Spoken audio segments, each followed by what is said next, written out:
A very warm welcome to my community. I'm Sherwood McCaskey. As always, I'm pleased that you have joined us.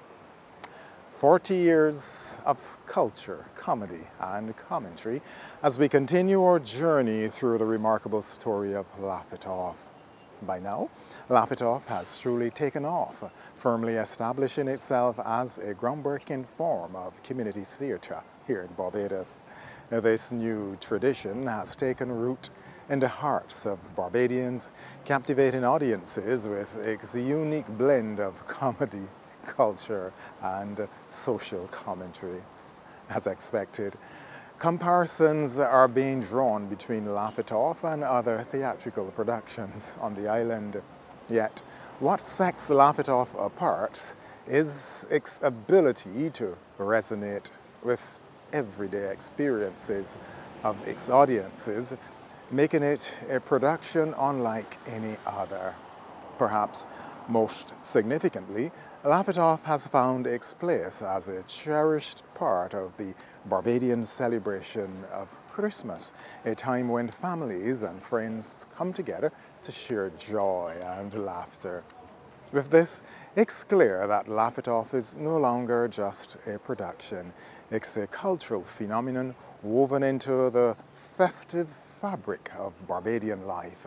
We begin by speaking of how Laff-It-Off continued to cement its legacy as a beloved institution here on our island. Laff-It-Off was a phenomenon on that scene. I do remember having a conversation. Daphne Joseph Hackett came to one of the performances, and I think maybe one of the performances I was in, so not the first year or the second year, maybe she went in the first year, but I remember going down the steps of Queen's Park Theatre with Daphne, and Daphne said, Laff-It-Off has taken the place of Bimshire.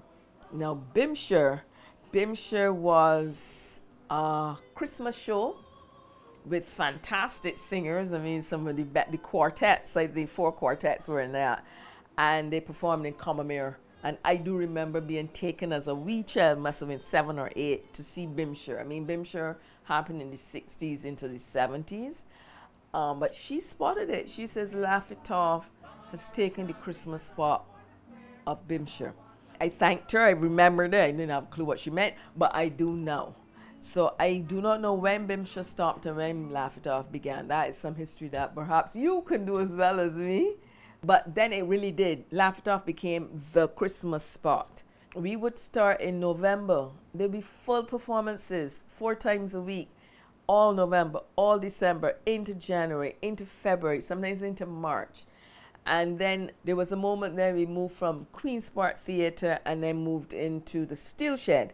We could fill the Steel Shed for 2 weekends. Having filled the theatre for the first 4 months of the, November, December, January, February, it was crazy. And looking at theatre now, you think, my goodness, that was a time we filled seats for 6 months. Audience populations were interested. There were December people that had to see Laff-It-Off when it started. And there were some people who said, we give you a little chance to iron out the kinks. We will come in January.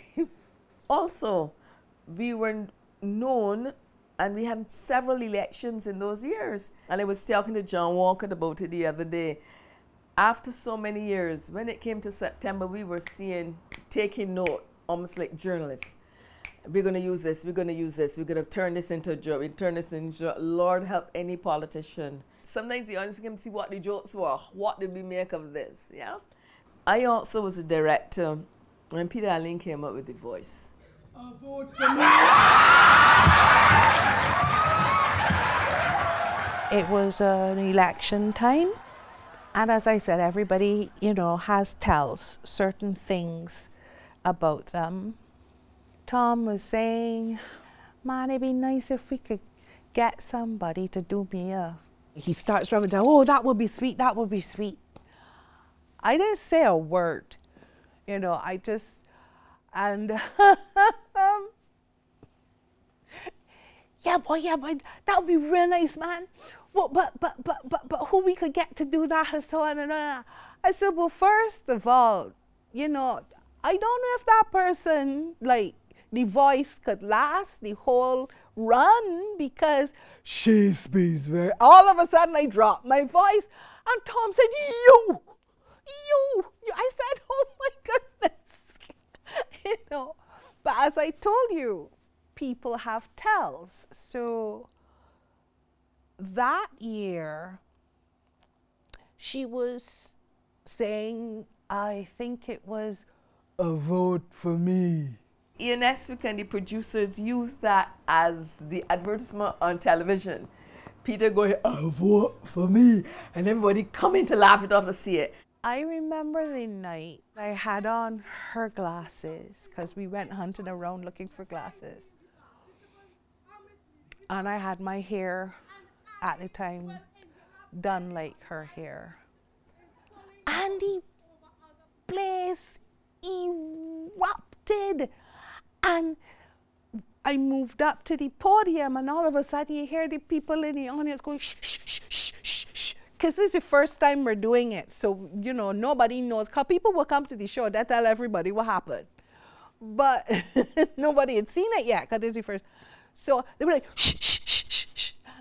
And I went, a vote for, look. People pelt out of the auditorium. Pandemonium broke out. A vote for me is a vote for hope. Not only am I young, I don't pull any punches. I am not afraid to fight for what I feel is right. And I intend to jump into any conversation where I feel the participants are misleading the public. And I will interrupt anybody I feel is pulling the wool over other people's eyes. I will ride the rhythm of any debate. Take over, take control, take charge. Take it from me. If you can't keep up with me, then this race is not for you. Right.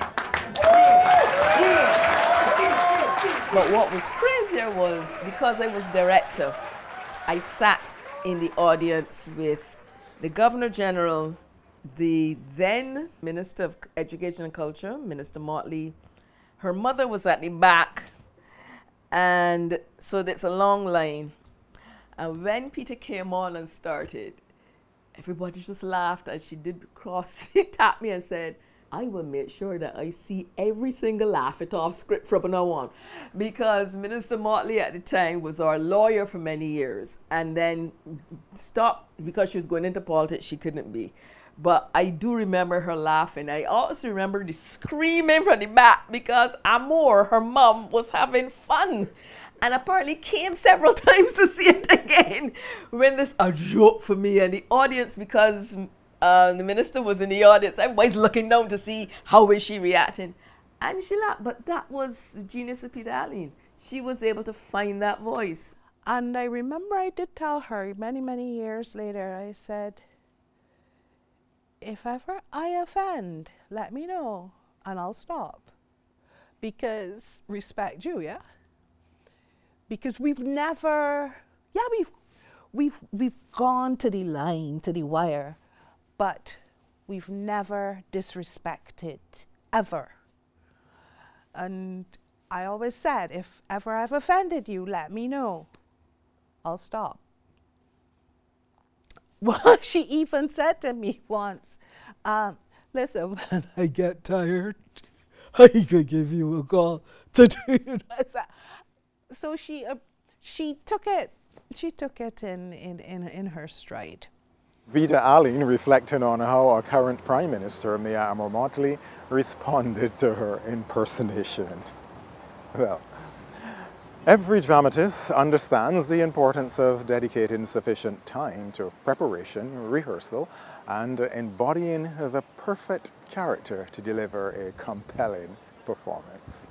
There were 3 parts of the show. Before the show, when we were backstage, getting ready, and we would talk and all that. And then rehearsal time was another show.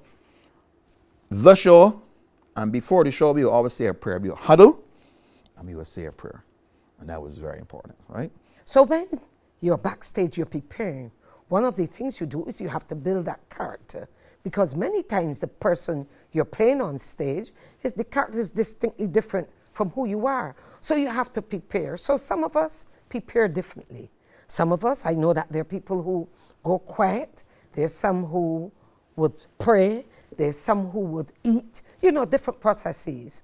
But for me and the Laff-It-Off family, if I remember correctly, we started our characterization off stage. So by the time we reached the stage, we would be ready for presentation. And when you got there, you felt the energy of the people.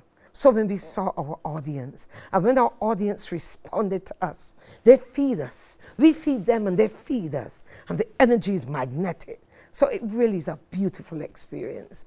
And then after the show, we go down by Captain Watson's bar, have a drink.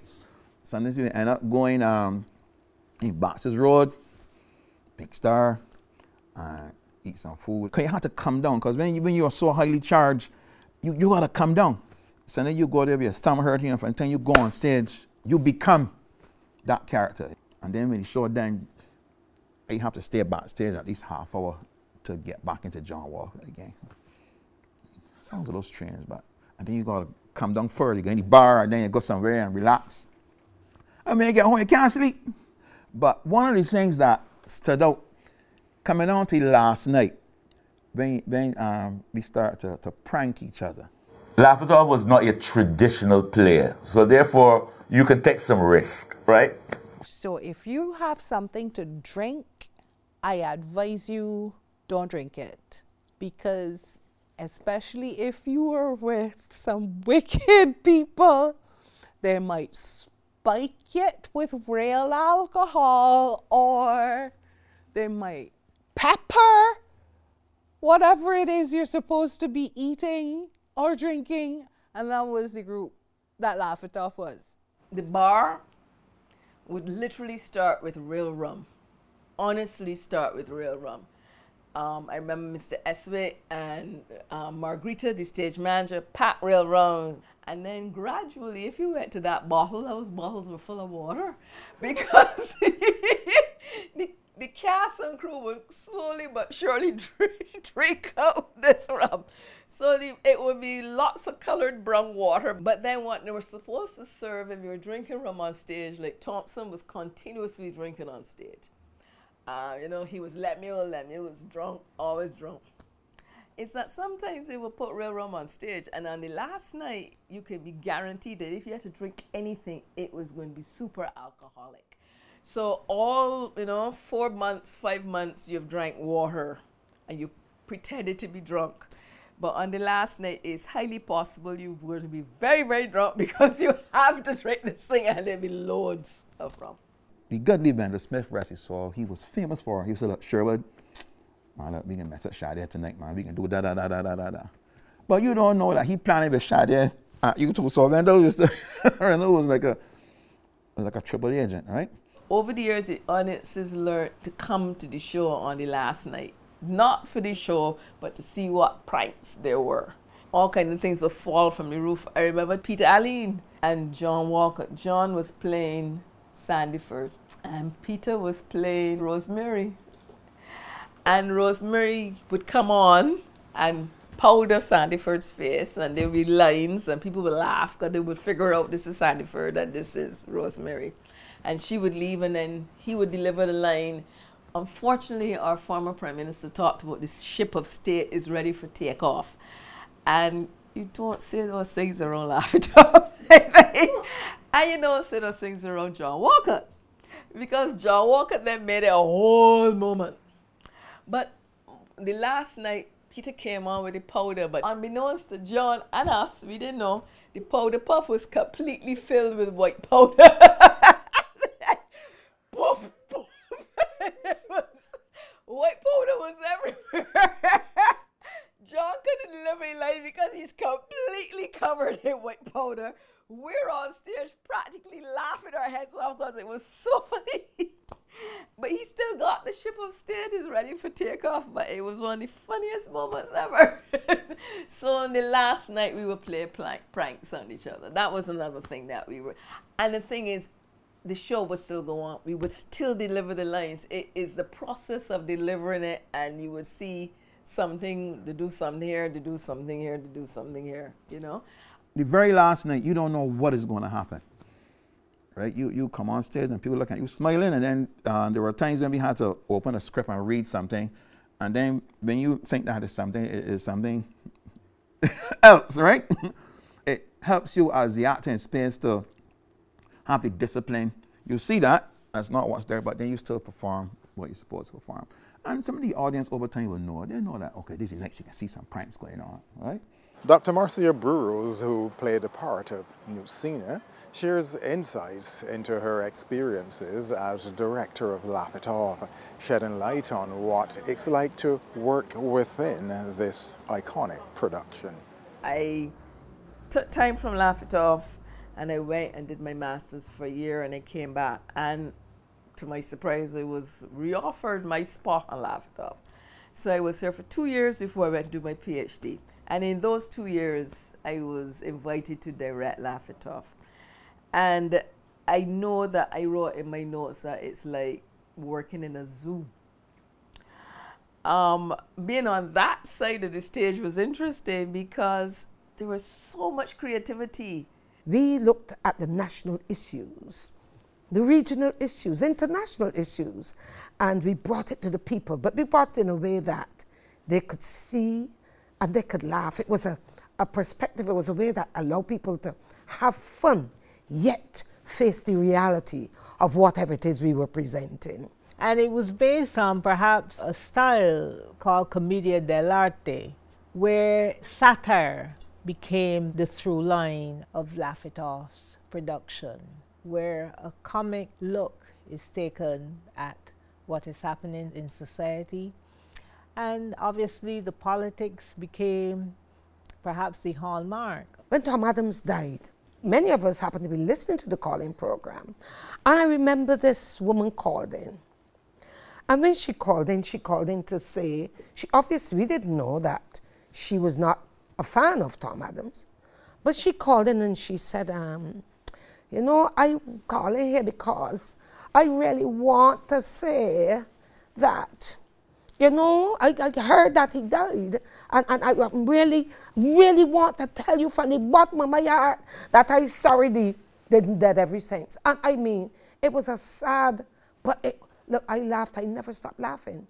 And so we took that and brought it as part and parcel of the Laff-It-Off production that year. And every time, people fell on the floor. I mean, it was amazing. So there were issues, very serious issues, that we took to the stage and people responded to it. One of our most loved moments, loved by the cast, and I think the audience, is something called Criminals Against Crime. One evening, and I say evening because we would have started high bright daylight rehearsal. We used to rehearse in his stables at Queen's Park. It was a long day. We were tired. And Tom said, okay, let's leave it. And he rubs his hands. You know that he's happy with what he's got. But let's go home, let's rest. So we go outside to go to our various cars. And the stage manager hollers out, and we're like, wait, Margarita, what happened? Her car had been broken into. Me and Queen's Park, don't forget. I'm like, oh my goodness, call the police. Somebody said, call the police. And I'm like, Mom, what one is gonna do that? I wanna know how hard we've worked. I'm gonna come out here no. Because we all immediately started just talking foolishness. I said, I'm going to come out here so no one hold up on me and I'm going to see me children now. They're going to grab me and feel. And Tom in the doorway just watching us, yes? And it was Foo. Then Foo said, Ma, she right, you know, Ma, she right. And now, take me off my beat now for 2 weeks, man. I ain't even belong to NIS. I ain't going to get the national insurance. Listen. We were cracking up at the foolishness that was coming out of our mouths. All of a sudden we hear, hey, back inside. Wait, what?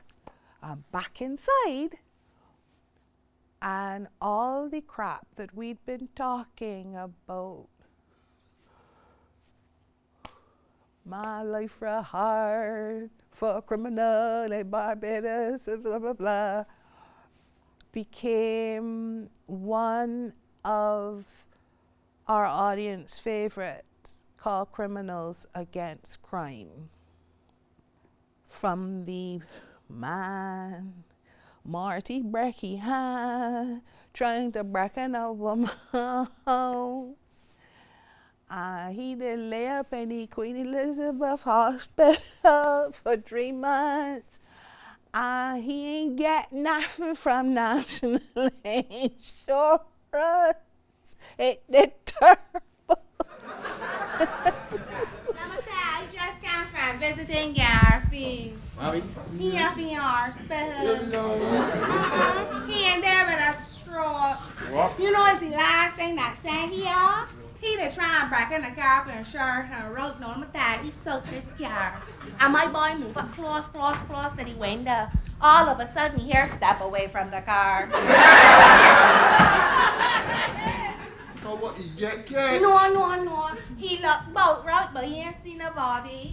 So he moved back up to the window. And all of a sudden he hear, I will alarm if you don't. So what, it did a duppy? It did the car. Yeah. And they one of them newfangled alarm system things. Next thing you know, Garfield 2 eyes roll up in the back of his head. And he cock up his shirt and car back with a straw. Now he in hospital and the police there waiting for you to get better so they can lock you up. Terrible, man. That became Criminals Against Crime. Tony played an elderly criminal who was accustomed breaking in through the backyard and then back door. And apparently he stuck to the rusty nail. So his protest was, pray keep your yard clean. You can't expect me to be stepping on a rusty nail and then you get tetanus. Wait till the hospital with tetanus, man. He got tetanus. Well, it's the same thing, right?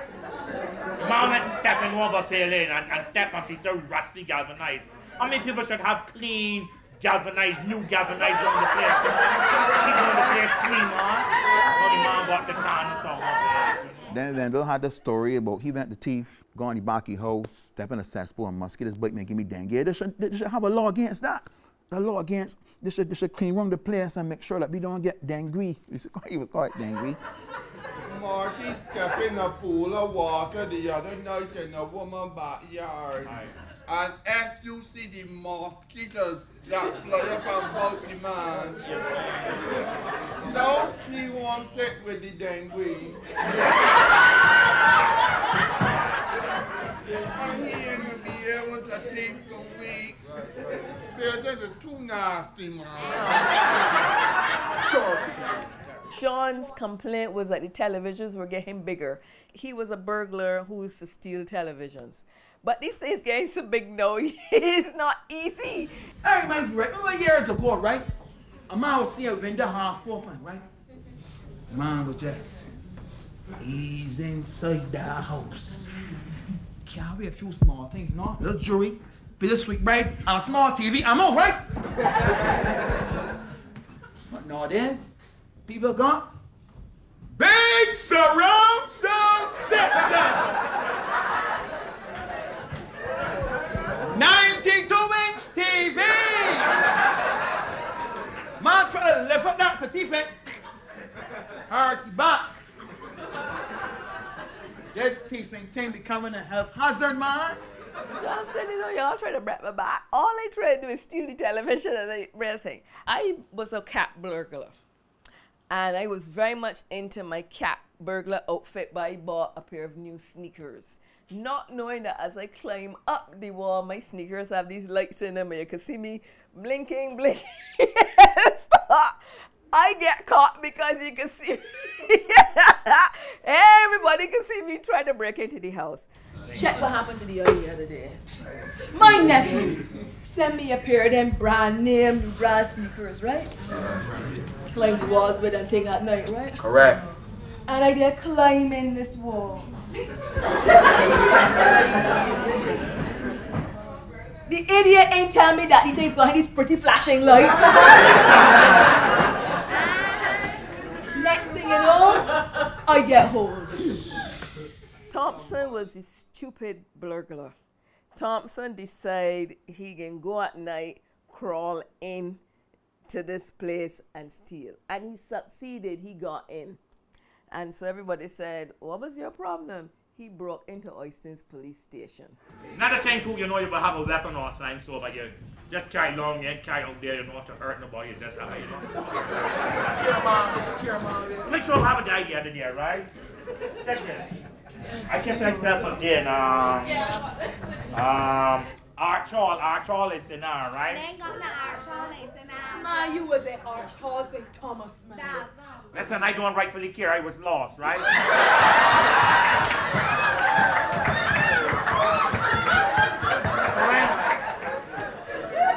When I recognized where I was, I knew I was in Oyston, right? So I started this place in Oyston now. I could jar the spot now, and I started up a fridge, right? I hiked at the place having a little bed there, so on a Playboy magazine. So I step into the room now, help myself to sign on the fridge. Lie down on the cotton thing, you know what I mean? And you know Playboy just have some very interesting articles, right? So I sit down, you know, and the next thing I know, I browsing through the article, and I doze off, right? When I open my eyes now, I see this man smiling down at me like if he's Goldilocks. And then I look around the room and see about 10 to 12 fully dressed police officers. So where you was? I break in Oyston police station.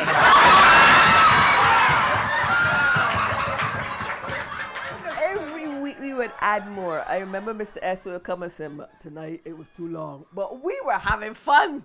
We enjoy Criminals Against Crime. The audience enjoyed Criminals Against Crime. And it was long, it was long, it was long. That's how scenes are created from life. So people literally, when they came to Laff-It-Off, saw themselves.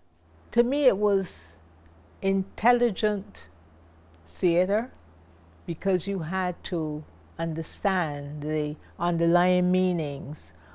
And as the show concludes by saying, you know, we're going to laugh it off.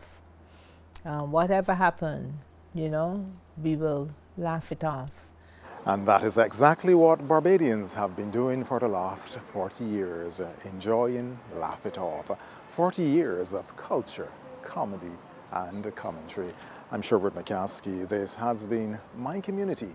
As we always say here, please do take good care of yourself and look out for the interests of your neighbours.